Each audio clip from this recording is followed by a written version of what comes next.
Não, agora foi. Deixa eu ver, já deu. Então, amém, gente? Vamos começar o nosso estudo bíblico. Mais uma quarta-feira. Andrezão, faça as honras. Poderia orar por nós?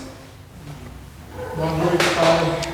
Obrigado pelo dia de hoje, pela mais uma oportunidade de estar servindo, te representando.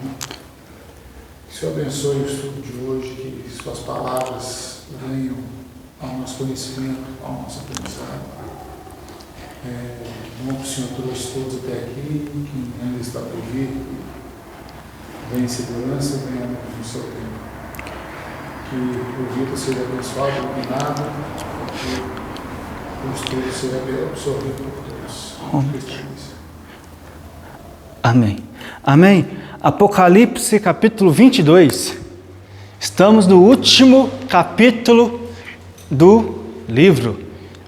E também o último capítulo da Bíblia. Então, acabou 22, acabou os estudos. Podemos ir embora, formamos. Mentira. Tem muita coisa, tem muito livro para estudar ainda. Desde quando a gente começou os estudos, nós vimos, foi o Sermão do Monte, depois a gente viu escatologia, cristologia, 1ª, 2ª, 3ª João, 1 Coríntios, agora Apocalipse. Então falta o resto dos Bíblias, o resto tudo para a gente ver. Então só falta mais 60 livros? 61? 61 livros. Então, aguarde os próximos capítulos. Mas Apocalipse 22, versículo 6, vai falar o que nós chamamos de epílogo do livro. Nós, antes de chegarmos, antes de começarmos o estudo, nós estávamos conversando sobre novela. Quem matou Odete Roitman, né? Então, todo mundo ficou naquela expectativa de descobrir que... Algumas pessoas estavam na expectativa de descobrir quem foi que matou Odete Roitman. E toda novela, todo filme, todo livro, tudo, nós podemos dividir em 3 partes. O prólogo, o clímax e o epílogo. O prólogo é tudo aquilo que ocorre antes do clímax. O clímax, pelo próprio nome diz, é o ponto alto da narrativa, é o ponto alto do livro, é o ponto alto da novela, da série, do filme. E o epílogo é os acontecimentos pós o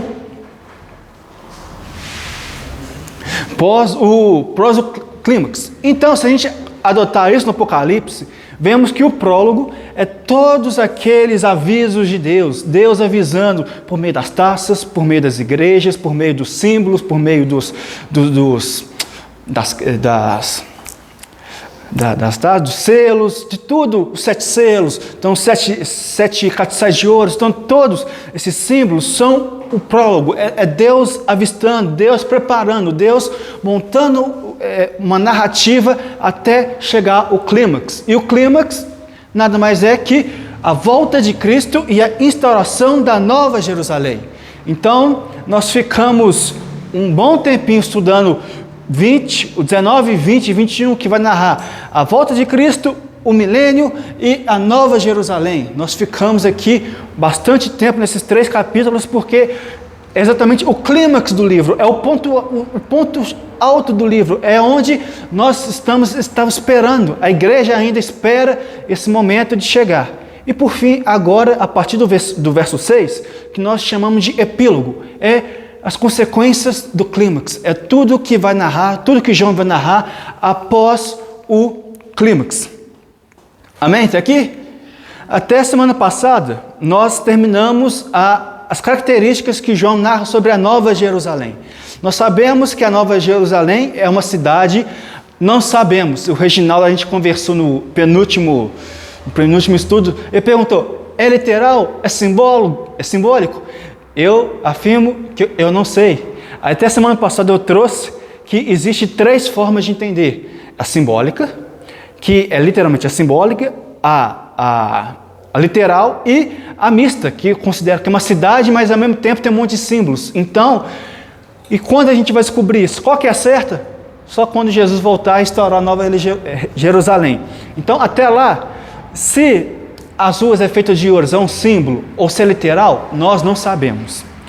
Mas agora, a partir do verso 6, João, o anjo, vai dar algumas últimas instruções ao João.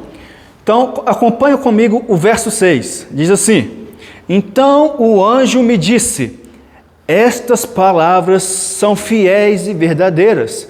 O Senhor, o Deus dos espíritos dos profetas, enviou o seu anjo para mostrar aos seus servos as coisas que em breve devem acontecer. Imagina a cena. Quando eu leio esse texto, eu fico tentando imaginar a cena. Está lá João escrevendo tudo que o anjo está falando. Tem tanto de largura, tem tanto de altura, tem não sei o que, vai anotando a rua de ouro, não sei o que, vai anotando. Aí o anjo termina falando assim: essas palavras são fiéis e verdadeiras, para mostrar aos seus servos coisas que em breve devem acontecer. Nós vivemos em uma sociedade totalmente que é baseada na crença que tudo é obra do acaso.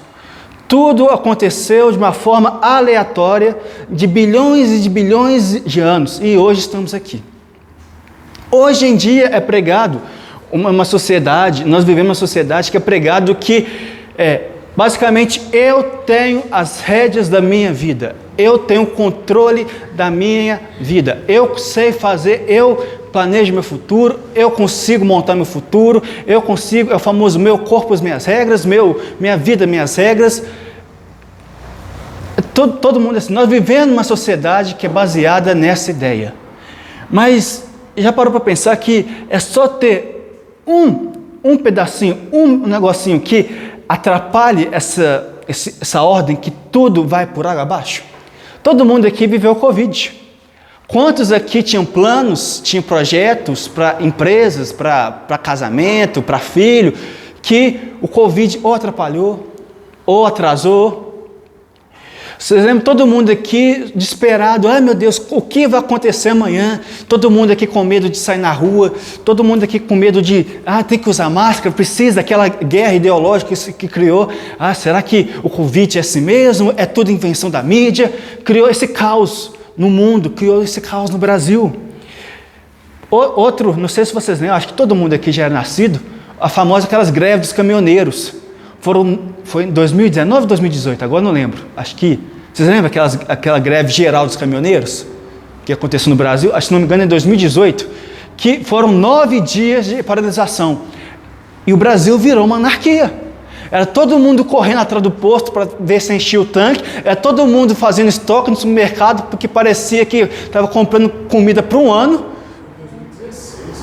Não, eu já estava na faculdade, eu formei em 2017, então foi depois de 2018. Enfim, mas todo mundo lembra desses episódios. Outro episódio também muito marcante, aquela greve dos policiais no Espírito Santo. Era arrastão todo dia, era assalto todo dia, era como chama aquele momento, toque de recolher, que todo mundo a partir de tal horário, ninguém podia sair mais de casa. É toque de recolher, né? Toque de recolher. Então, se a gente tirar uma peça do tabuleiro, você vê que o tabuleiro destrói tudo. E nós descobrimos nesse momento que nós não estamos absolutamente no controle de nada. Nós não temos o controle da nossa própria vida. Mas ao contrário que a sociedade prega, que nós temos o controle, a Bíblia prega totalmente o contrário. Olha que Eclesiastes 3 vai falar. Eclesiastes diz que tudo debaixo do sol tem seu tempo determinado. Jó 42 vai dizer: bem sei que tudo podes e que nenhum de seus planos podem ser frustrados. Salmo 139, 16 diz assim: os teus olhos viram o meu corpo ainda informe, e no teu livro foram escritos todos os meus dias, cada um deles escritos e determinados, quando nenhum deles ainda existia. Daniel 2:21, Ele muda o tempo, falando de Deus. Ele muda o tempo e as estações, remove e estabelece reis. Ele dá sabedoria aos sábios, entendimento aos inteligentes. Então, quando o anjo fala assim, essas palavras são fiéis, verdadeiras, e essas coisas que em breve vão acontecer, João está falando que tudo que foi narrado nesse livro está nas mãos de Deus, vai acontecer, podemos confiar nisso. Quando vai ser? Nós não sabemos, mas a Bíblia fala que em breve irá acontecer. Por muitas das vezes a gente está achando que está no nosso controle, não está no controle de Deus. Nós ligamos a TV, vê que parece que o mundo está um caos. É guerra, é rumor de guerra. Você vê lá em Brasília o caos que é em Brasília, você vê o caos que é aqui em BH, você vê o caos que está no mundo. Guerras, muitas guerras. Mas Deus está no controle. Deus está no controle. O Covid não pegou Deus de surpresa, as greves dos caminhoneiros não pegou de surpresa.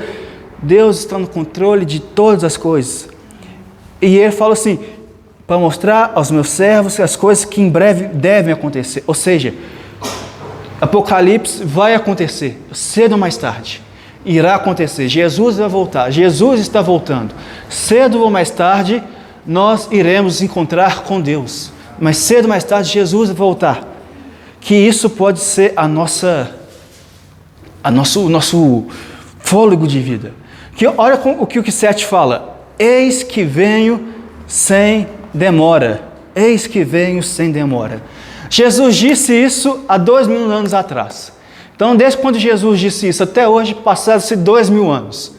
Aí ele vai falar assim, gente, 2000 anos, gente, isso é tempo demais. Está parecendo ali de mineiro? Não, é 2000 anos, é 2 milênios, passando em Jesus e não voltando. Eu queria que a gente lesse esse texto com o olhar em 2 Pedro, por favor, abre para mim, 2 Pedro, capítulo 3, a partir do verso 8. 2 Pedro 3, 8.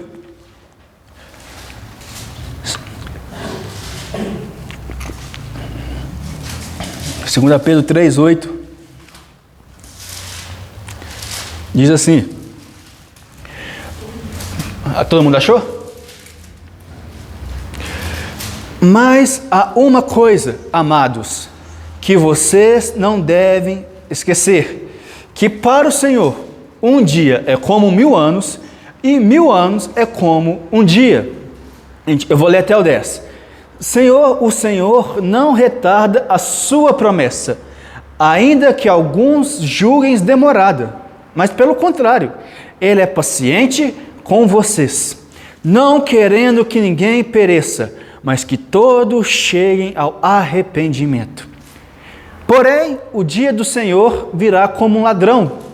Naquele dia, os céus passarão com grande estrondo, e os elementos se desfarão pelo fogo. Também a terra e as obras que nela existem desaparecerão. Irmãos, a suposta demora de Cristo, para nós, tem 2025 anos. Nós cremos que há 2025 anos atrás, Cristo veio ao mundo, morreu pelos nossos pecados e nos perdoou. Mas para nós, enquanto estamos passando 2000 anos desde a volta de Cristo, se a gente usar essa lógica, para Deus passou 2 dias. 2000 anos, esses 1000 anos é um dia, 1000 anos, um dia, 1000 anos, então para Deus passou 2 dias. Então tem 2 dias que Jesus foi assunto aos céus. Então, mas a Bíblia é tão grandiosa, Deus é tão misericordioso, porque Ele dá outro detalhe, outra explicação, porque dessa suposta demora. Olha o verso 9. O Senhor não retarda a sua promessa, ainda que alguns a julguem demorada, pelo contrário, Ele é paciente com vocês, não querendo que ninguém pereça, mas que todos cheguem ao arrependimento. Lamentações 3, 22 e 23 vai falar que a cada manhã as misericórdias do Senhor se renovam. E explico por quê. Porque as misericórdias do Senhor é a causa para não sermos consumidos.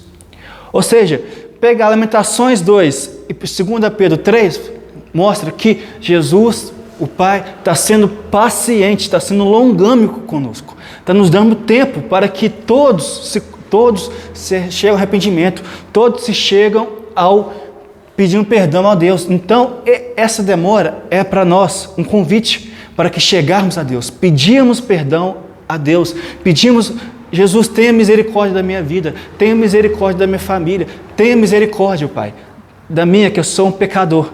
E se nós acordamos hoje, que se Deus permitiu que nós acordasse hoje, foi mais uma chance que Deus nos deu para pedir perdão e agradecer a Ele.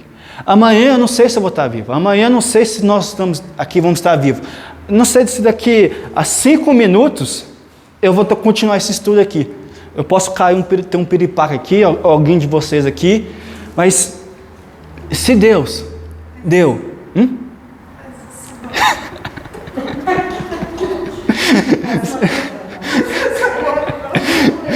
Se Deus nos permitiu, hoje é mais uma chance que Deus nos dá para o arrependimento.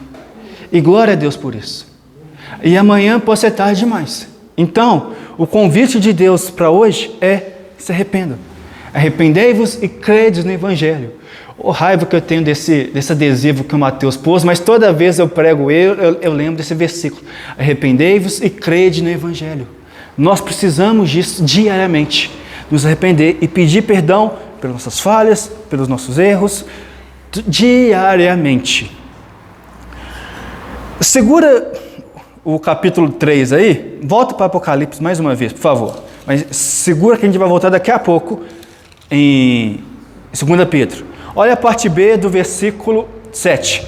Eis que vem sem demora, e bem-aventurado é aquele que guarda as palavras de profecia desse livro. Volta para 2 Pedro. Pergunta para vocês: vocês amam Jesus? Vocês amam Jesus? Vocês de fato acordam diariamente pensando: Jesus, o Senhor é meu mestre? A gente estava conversando no carro, a gente cantando aquela música do irmão Lázaro. Como que é? Até fugiu. A minha vida é do mestre. A gente estava vindo cantando. Mas será que a gente pode cantar de fato que a nossa vida é do mestre, que nós amamos Jesus? Você ama Jesus? Ama? Então qual que é a prova que você ama Jesus? Essa pergunta ele fez para o Pedro 3 vezes. Tu me amas, Pedro? Tu me amas? É difícil, né? Se nós amarmos Ele, é fazer a vontade dEle, amar uns os outros. E a alegria dEle permanece sempre. Se amar. É como Ele, como o Pai valeu. João 14, 21 vai falar assim: aquele que tem os meus mandamentos e os guardas, esse é o que me ama. E aquele que me ama será amado pelo meu Pai. E eu também o amarei e manifestarei a Ele. E como nós amamos a Jesus? Como nós podemos agir até a volta de Cristo? 2 Pedro, a partir do verso 11, volta aí, continua aí. Vamos continuar para 2 Pedro 3. Olha aqui, Pedro vai falar, a perícope da minha Bíblia, que não sei contar, as suas, tá? Como esperar o Senhor? Enquanto Jesus não volta, o que nós devemos fazer aqui nessa terra? Olha que Pedro fala para essa igreja. Diz assim, 3:11. 2 Pedro 3:11.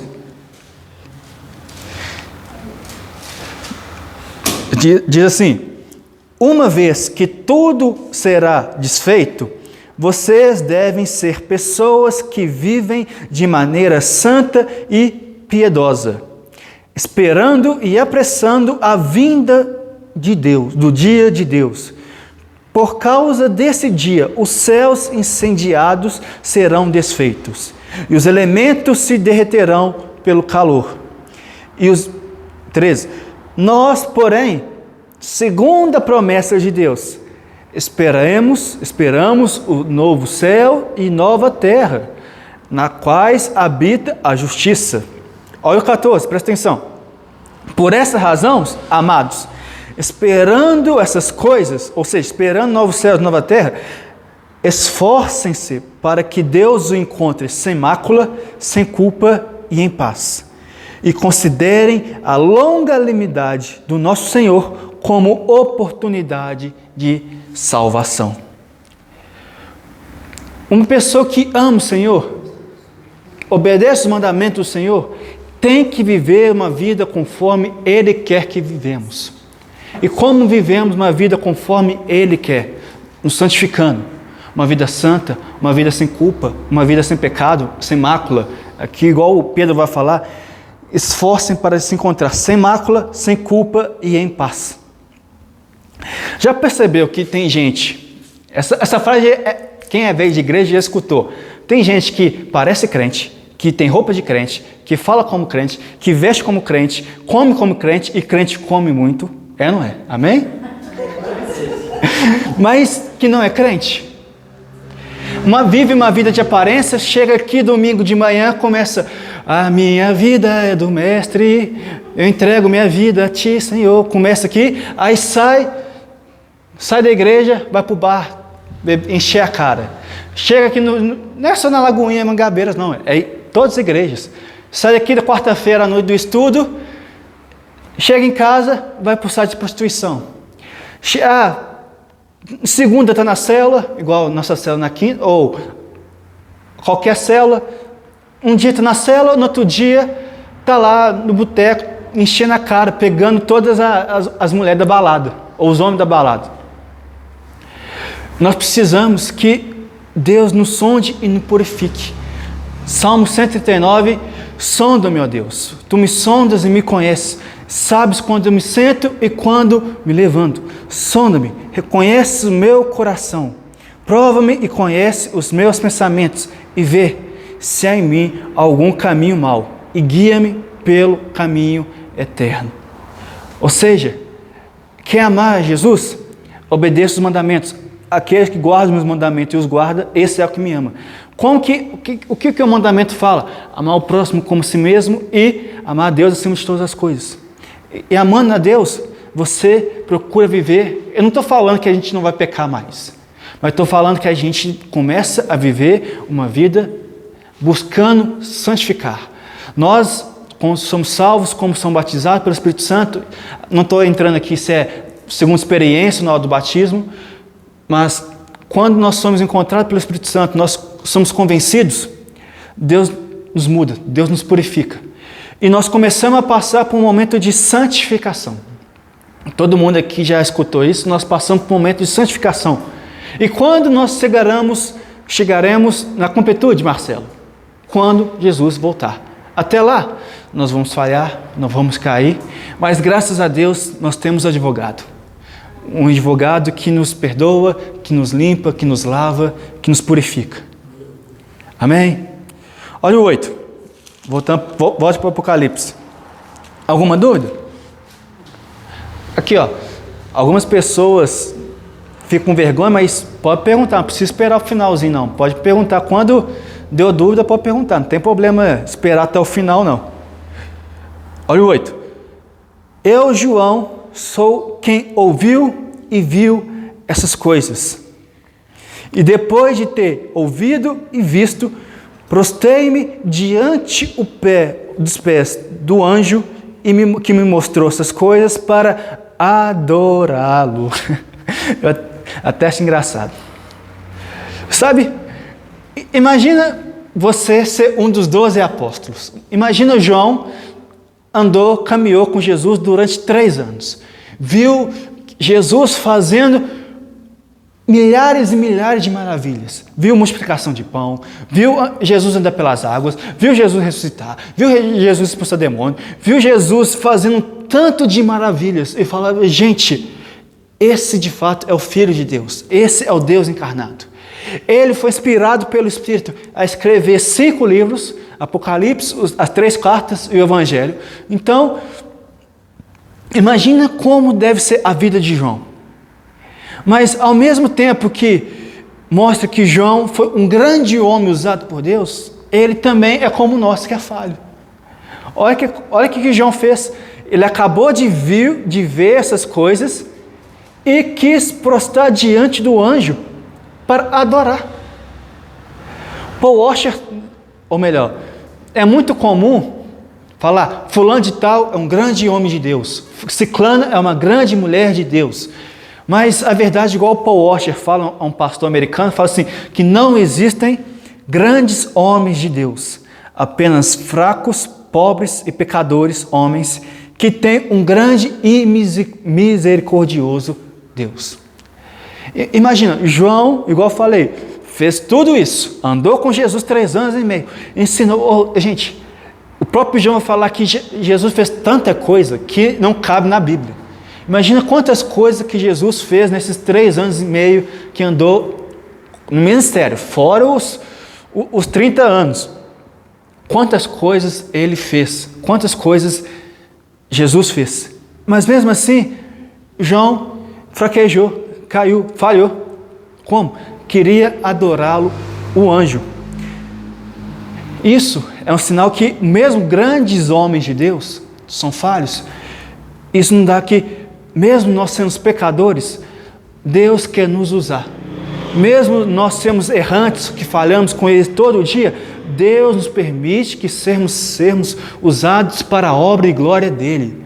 Deus nos permite. Você acha que quem está aqui, eu estou aqui, você acha que eu sou santo? Você acha que eu sou sem pecado? Você acha que o pastor Pedro que está aqui, pastor André Valadão, pastor Flavinho, pastor Mateus, qualquer pastor, você acha que é santo? É a graça que me permite eu estar aqui, é a graça que o pastor Pedro está aqui, é a graça que o Flavinho está lá na sede, é a graça que o André Valadão está lá na Alphaville, é a graça, é somente pela graça.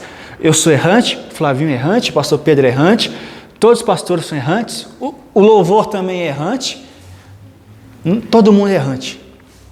Mas pela misericórdia dele, ele nos permite que estamos sendo usados para a obra dele. E olha o 9. A Bíblia não fala, não, mas eu fico imaginando a reação do anjo. Quando o anjo viu que João iria adorá-lo. Mas, olha o 9. O 9 é a consequência. Mas ele me disse, não faça isso. Eu sou servo de Deus, assim como você e seus irmãos são. Os profetas, são você, os seus irmãos, os profetas, e são como os que guardam as palavras desse livro. Adore a Deus. Eu imagino quando o anjo, João ia se prostrar diante do anjo, o anjo deu um maior berro com João. A Bíblia não fala, mas eu imagino isso. Não, pelo amor de Deus, faça isso não. Eu também sou servo. Não me adore, não. Quem tem que adorar é somente a Deus. Só concluir meu raciocínio aqui. Não, acho interessante o João esquecer disso, né? Nesse momento aí. Como aqui é o anjo, e no princípio é revelação de Jesus, e Jesus falou olhar de fogo, falou como que aqui já é o anjo que fala com ele e não é Jesus que está no Apocalipse, no princípio, mostrando assim, o esplendor de Jesus, olhar, ele tem um olho de fogo, né? Olhar de fogo, aqui onde está no princípio do Apocalipse, então mostra que é Jesus, o Senhor viu no meio deles, aqui o João fazendo uma companhia na tribulação, e Deus teve de Jesus. Desde o princípio era o anjo ou era Jesus? Porque aqui fala claramente que é anjo. Olha volta para mim.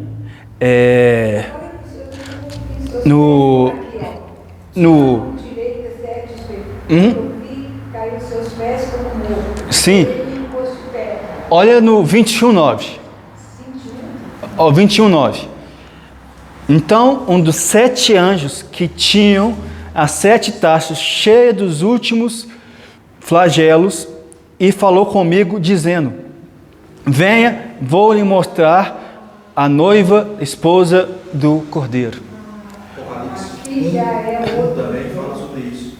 Revelações de Jesus Cristo que Deus lhe deu para mostrar aos seus servos as coisas que em breve devem acontecer. que ele, enviando por intermédio do seu anjo, notificou ao seu servo João. Justamente. Então, Jesus usou anjos, usou símbolos, usou imagens para mostrar João sobre o Apocalipse. Então, daqui a pouco, a gente vai ver daqui a pouco que Jesus vai aparecer de fato. Mas no 9, esse anjo grita com João, briga com João. João, pelo amor de Deus, não me adore. É somente Deus que você tem que adorar.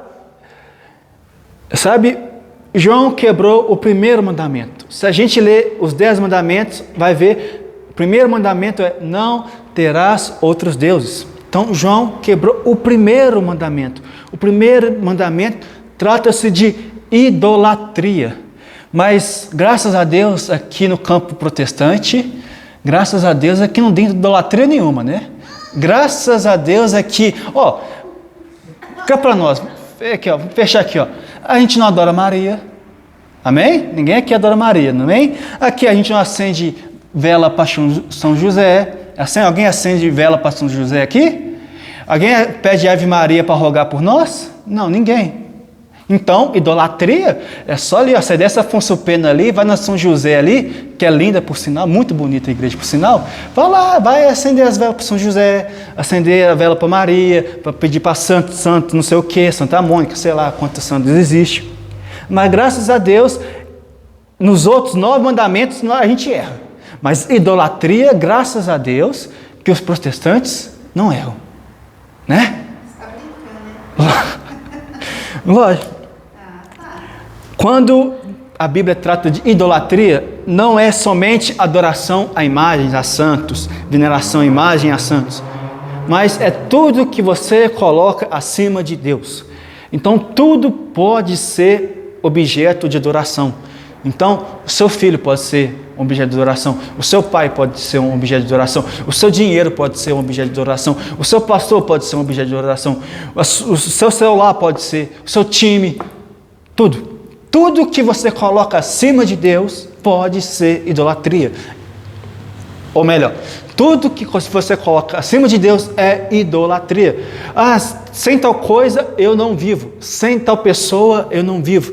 Ah, sem tal objeto, se eu não tiver o celular, iPhone Plus, não sei o que, eu não consigo viver. Eu preciso. A pessoa começa a viver em prol daquilo. Em prol daquilo. Mas nós somos idólatras. Nós claramente somos idólatras. E nós temos que parar de idolatrar pastores, irmão da igreja, irmão do louvor, cantores. Todos, igual eu falei aqui, todos podem cair. Todos podem cair. Quantas pessoas, quem é velho de igreja, vai lembrar tantos pastores, tantas pessoas, cantores, que foram alçados ao patamar de 4 pessoas da Trindade, aí depois caiu um escândalo. Quantos pastores já passaram por isso? Quantas pessoas você pode lembrar que era um homem muito usado por Deus, todo mundo achava que ele era perfeito, aí veio a queda. Quantas pessoas? Quantas? Existem várias.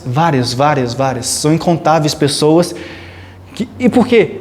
Nós estamos fixando muitas vezes nosso olhar para o homem, ao invés de fixar o nosso olhar em Deus. O autor de Hebreus fala assim: fiquem fitos seus olhos em Jesus, em Deus. Ele não decepciona, ele não falha, porque os homens falham. Quem é da célula dos jovens de sábado, o Digão sempre fala isso aqui: esperem um dia que eu irei decepcionar vocês. Quem é da célula de jovens, não é? Estou mentindo? Ele sempre fala isso. Espere um dia que eu vou decepcionar vocês. Eu estou esperando um dia que vocês vão decepcionar. Então, para de idolatrar pastor, para de idolatrar irmão da igreja, irmão do louvor, para. Começa a adorar somente a Deus. Somente a Deus merece nossa adoração. Somente o Deus Pai, Deus Filho e Deus Espírito Santo merece a nossa adoração. Amém? Que vamos sair daqui adorando somente a Deus, hein? Olha o 10. Mas eu não entendi por que o João fez isso. Imagina a grandiosidade de tudo que João viu. Pois é. Imagina você vendo a Nova Jerusalém, as ruas feitas de ouro. Parece que ele ficou tão abismado, parece que ele ficou tão... Gente, isso é perfeito. Que deve ter... Não sabemos. Porque o homem é falho, o homem é falho. Todos eles falharam. O único que não falhou foi Jesus. Todo homem é falho. Né? Você está falando alguma coisa? Da mesma forma que João adorou o anjo, da mesma forma que hoje nós adoramos pastores, adoramos os homens, por aí vai. Da mesma forma. Não mudou nada de 2000 anos para cá, para hoje, da mesma coisa. Olha dessa. Disse-me ainda, não cele as palavras da profecia desse livro, porque o tempo está próximo. Nós cantamos aqui aquela música, eu não vou dar uma de Mateus não, mas lembrou dessa música que o rei está voltando, o rei está voltando. Jesus está voltando, amém? Jesus está voltando, amém? Não sabemos o dia, não sabemos a hora, mas Ele está voltando. E as pessoas tentam imaginar, calcular, baseados em profecias bíblicas, calcular. Ao longo da história, várias pessoas tentaram calcular quando Jesus ia voltar, e obviamente todas falharam. Então já falaram que Jesus ia voltar em 1914, 1919, em 2000. Eu não sei se vocês viram, rodou recentemente no Instagram aí, um pastor, agora eu não sei se é, agora eu esqueci de qual país que ele é, que falou que Jesus ia voltar no mês passado, não sei se vocês viram isso, um pastor falando que, acho que seria dia 23 de setembro, falou que 23 de setembro de 2025, vocês viram isso? Não? Agora esqueci a data, mas eu sei que seria de setembro a outubro, agora não lembro certo. É que Deus revelou a ele que ele ia voltar em 2025. Então, ele já passou e estamos até hoje esperando ele. Mas... É interessante, porque tem pessoas que acreditam, né? Como que revelou a eles, nem Jesus sabe. E as pessoas acreditam em pessoas assim, impressionantes. Nem o Filho de Deus sabe. Mas o Filho de Deus não sabe antes de ser glorificado. Depois ele respondeu, não compete vocês a data e hora. Quando Jesus estava no corpo sem ser de glória, se humilhou-se, ele falou, somente o Pai sabe. Depois ele respondeu, eles fizeram a mesma pergunta, quando vai voltar? Não compete vocês o data e a hora, mas espere. Fala assim que é como ladrão que rouba sua casa. Vai ser como ladrão, justamente. Mas o bom é que isso tem gerado duas coisas em nós. A primeira, o anseio que Jesus de fato está voltando. Se hoje Jesus está mais próximo de hoje do que de ontem. Se amanhã Jesus não estiver voltar, mas amanhã vai estar mais próximo do que de hoje. E assim por diante. Então, tem que criar um anseio em nós de que Jesus está voltando. Que nós um dia iremos passar a eternidade com Cristo. Quando a gente acorda e fala assim, oba, falta menos um dia para a eternidade. Então, primeiro gera em nós esse anseio, mas em contrapartida, ao mesmo tempo, gera em nós um desespero, porque muitas pessoas estão indo para o inferno. Muitas pessoas estão indo para o lago de fogo e enxofre. Então, ao mesmo tempo que os crentes estão louvando, falta menos um dia, os pecadores não sendo remidos, estão indo para o inferno. Então, cada dia que falta mais um dia para ir para o inferno. Então, ao mesmo tempo que nós temos que comemorar, nós temos que pregar. A Bíblia nos ensina a pregar em tempo e fora de tempo. Então, a regra é clara, a ordem é clara. Ide por todo o mundo, batizando em nome do Pai, do Filho e do Espírito Santo, ensinando tudo que eu lhes ordenei, e eis que estarei contigo até a consumação dos tempos. E não sei se vocês já perceberam, olha com que o homem é falho. É engraçado. Quando Jesus estava aqui na terra, ele curou, profetizou, expulsou demônio, fez muitas coisas. E algum desses eventos, dessas curas, Jesus falava assim: não conta não, porque não está na hora do povo descobrir. E o que o povo fazia? Jesus me curou. Contava, espalhava, gritava para todo mundo. Agora, hoje em dia que Jesus manda, vai, pregue, fale sobre o que eu fiz na sua vida, todos os vícios que eu tirei da sua vida. A gente fica lá. Não fala. Então, o ser humano é o contrário. Quando fala para não falar, a gente fala. Quando fala para falar, a gente não fala. Já sabia disso. Então, olha com que as coisas. Mas, pela graça, Ele nos permite, Ele é misericordioso. Mas que a gente possa sair daqui pregando. Que nossas casas, nossas famílias, nossos familiares, prega para quem? Para mãe, para pai, para tio, para cachorro, para periquito, para todo mundo. Todo mundo necessita do Evangelho de Cristo. Todo mundo precisa da salvação. Todo mundo precisa de sermos salvos. De ser salvo, ou melhor dizendo. 11. Olha o anjo continuando falando. Continue o injusto a fazer injustiça, e continue o imundo a ser imundo. O justo continue na prática da justiça, e o santo continue a se santificar. O cristianismo vive ao contrário do mundo, certo? Todo mundo já escuta essa expressão. Enquanto o mundo prega A, o cristianismo prega B. Enquanto o mundo prega para a gente viver de uma forma, Cristo pede para nos viver totalmente diferente. Enquanto o mundo prega para a gente viver uma vida imoral, pecadora, com orgias, com bebedeiras, igual as obras da carne, então, orgia, impureza, libertinagem, idolatria, contendas, invejas, bebedices, práticas de orgias, a Bíblia pede o contrário, que nós vivemos uma vida de amor, de alegria, de paz, longanimidade, bondade, benignidade, felicidade, domínio próprio.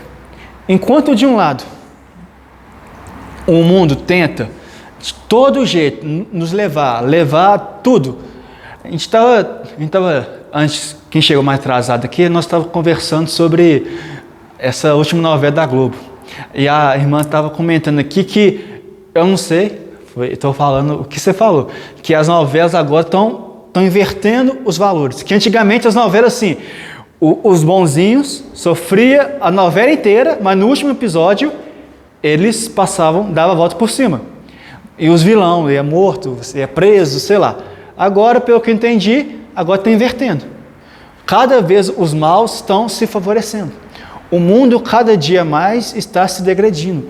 O mundo cada dia mais está nos atacando. Eu fico vendo o casal ali é pai de meninos pequenos. Eu tenho dó da geração dos nossos filhos, da Giovana. Eu fico, gente, se o mundo já está assim hoje, imagina daqui 30 anos, quando eles tiverem a nossa idade. Eu falo, gente, o mundo está perdido, porque é tanta desumanidade, está sendo propagado tanta coisa contrária da palavra de Deus, que eu fico, gente, não é possível. Não é possível que Jesus não volta antes disso. Você vê os desenhos infantis cada dia mais ensinando mais coisa errada. Eu estava vendo que os desenhos estavam ensinando pronome neutro. Desenho infantil de criança. Eu me identifico como elo, eu me identifico como elo, elix, sei lá. Cada dia está ensinando as coisas erradas. Enquanto o mundo está ensinando. O mundo não tem dó não, só vai colocando isso na nossa criança. Em nós, por meio das novelas, por meio de tudo, por meio do jornal, tudo. Em contrapartida, a igreja não pode ficar parada não. pais, tios, estou falando de criança, mas nós também temos que ficar esperto, que o mundo está ensinando, está colocando. Você pega as músicas hoje em dia, você vê, é só libertinagem. Você pega o filme hoje em dia, é só libertinagem. Você pega cultura pop em geral, é só libertinagem. Enquanto os crentes estão aqui, ó, ah não, isso é legalismo. Ah não, isso é para passar pano, isso tem nada a ver não, isso não influencia não. Tá lá, aí tá lá vendo homem com homem, mulher com mulher, não sei o que, com cachorro. Cada dia está pior. Então, continue o injusto a fazer injustiça. Continue o mundo a ser imundo. O justo continue na prática da justiça. E o santo continue a santificar. Então, enquanto o mundo está se enchendo de justiça, o mundo está enchendo de corrupção, ao contrário, nós, os santos, os justos, temos que viver na prática da justiça. E o santo que continue a se santificar. Igual eu falei mais cedo, nós temos que viver uma vida santa, temos que santificar, temos que buscar cada dia mais a Cristo. 12. Eis que venho sem demora, e comigo está a recompensa que tenho para dar a cada um segundo as suas obras. Agora Jesus volta, aparece. Jesus aparece agora e falou: eis que venho sem demora. Ele falou no versículo 7 e falou aqui no 12 de novo: eis que venho sem demora. Mas ele complementa: e comigo está a recompensa que tenho para dar a cada um segundo as suas obras. Pode falar. Eu fiquei indecisa aqui, desculpa, no 11. No 11? A diferença. Que o justo continua na prática da justiça e o santo continua a santificar-se. Por quê? Se santificar-se, quando a gente santifica, a gente está na justiça. Qual a diferença entre esse justo aqui e esse santo aqui? Porque ele fez assim, ó, continua imundo ainda sendo imundo, o justo continua na prática da justiça e o santo continua a santificar-se. O santo está na prática da justiça. Sim. Mas por que ele fez um e fez o outro? Alguma coisa há aí. Mas você concorda também que o injusto também é a mesma coisa que o imundo? Aqui, ó, olha, o injusto continua a fazer injustiça e o imundo continua a ser imundo. Nós diante de Cristo, nós somos justos diante de Deus. Por causa do sangue de Cristo, nós somos justos diante de Deus. Mas a partir do momento que somos justos diante de Deus, somos santos diante de Deus, que a gente possa continuar nessa prática de santificação. Então, pode ser isso. Primeiro fala do justo, que primeiro nós somos justificados, depois santificados. Mas talvez possa ser também como fosse pode ser também um sentido de não sei qual é a palavra, mas quando procura mostrar mais o raciocínio, continue fugir a palavra. É tipo sinônimo, sabe? Continue a ser sinônimos.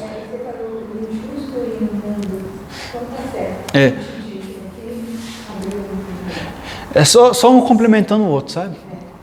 Pode ser essas duas possibilidades, mas as duas se encaixam também da mesma forma.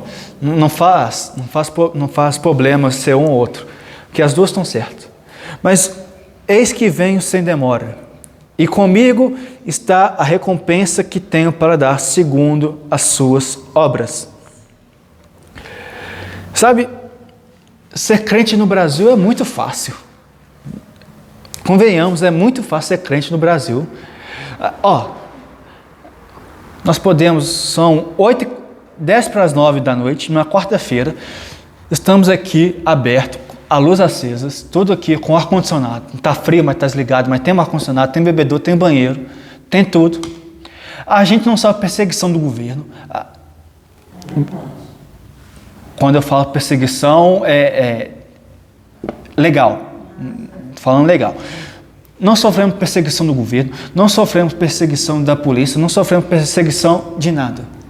Não sei se vocês viram, rodou na internet recentemente, se não me engano, agora eu fugi o país, não sei se é na Ucrânia ou um país que alguém entrou na igreja, botaram fogo, não sei o que, e o povo estava adorando. Não sei se vocês viram isso. Na Nigéria? É que eu vi na Ucrânia também, mas eu fui na Nigéria mesmo. Na Nigéria, um povo, não sei se foi o islâmico, se foi não sei quem, o governo, sei lá, entrou na igreja, colocou fogo na igreja inteira e as pessoas estavam lá adorando, louvando a Deus. E aqui, nós brasileiros, se o pastor não cumprimenta, a primeira coisa é sair da igreja e vai desviar.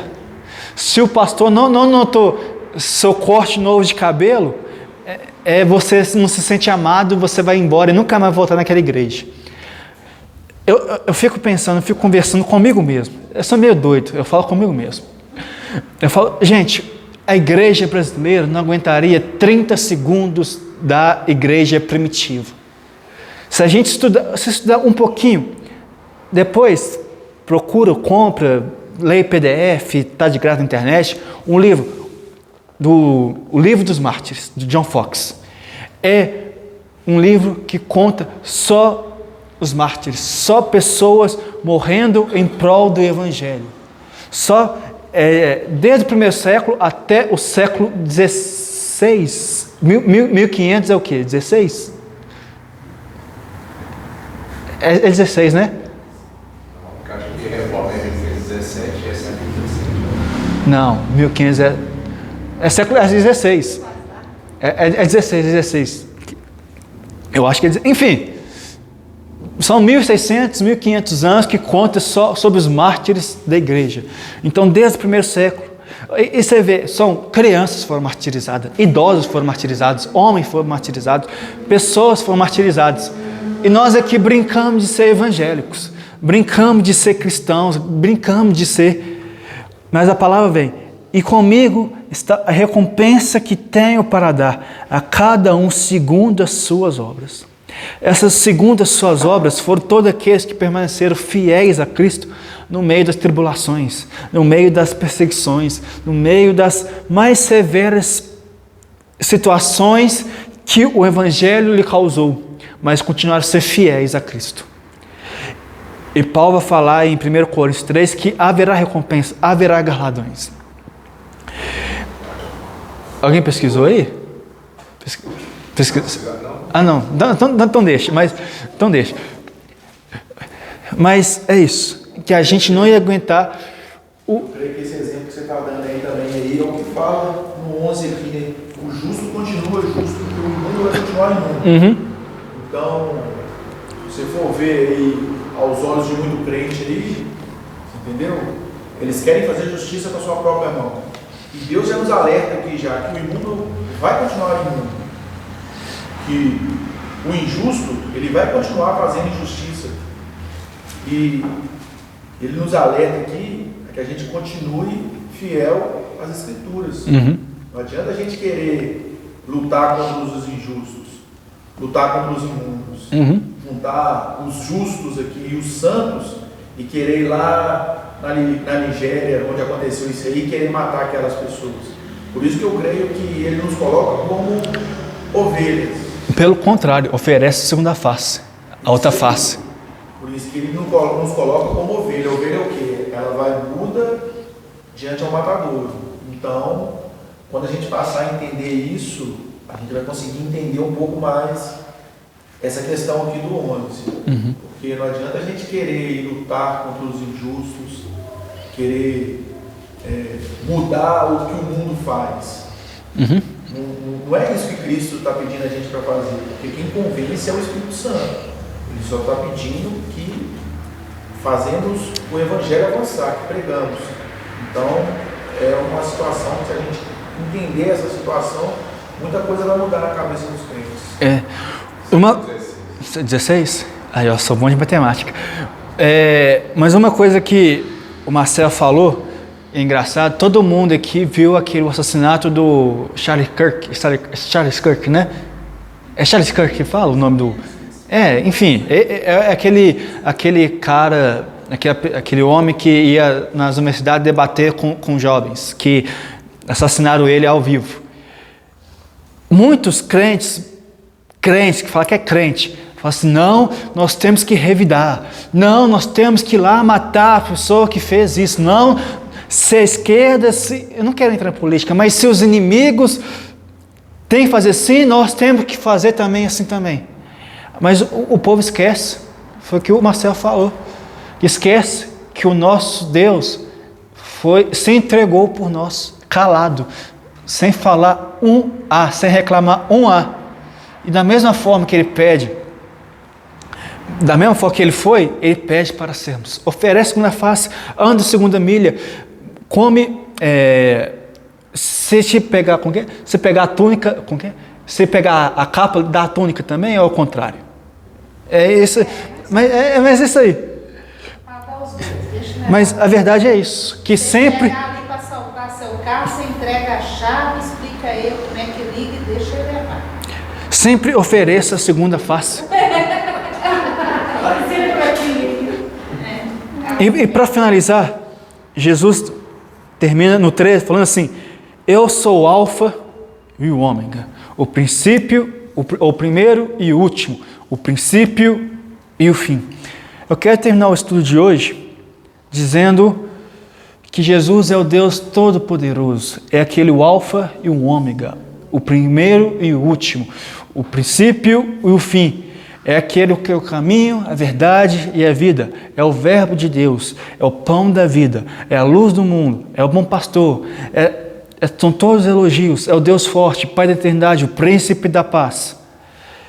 Ele está voltando. Ele está voltando. Que a gente possa sair hoje, acabando aqui, adorando o Cordeiro. Tem aquela música do Dia do Trono, antiga, do primeiro álbum do Dia do Trono. Só quem é velho de igreja vai lembrar. Adoramos ao Cordeiro, adoramos ao Rei dos Reis, adoramos o Cordeiro. Só quem é velho de igreja que conhece essa música. Mas que a gente pode sair dessa forma, adorando o Cordeiro, porque Ele é o alfa e o ômega, é o princípio e o fim. Ele é o Deus que se fez carne para nos salvar, para nos perdoar. Que a gente possa sair de hoje adorando o Cordeiro. Não somente o Cordeiro, mas o Deus Pai, o Deus Filho e o Deus Espírito também. O Deus Trino. Que a gente possa sair com essa mentalidade. Amém? Alguma dúvida? Qualquer coisa, pergunta para o Pedro. Mas, amém. Vamos orar? Deixa eu ver. Quem que eu vou escolher para orar? Hoje eu vou orar. Estou muito bonzinho.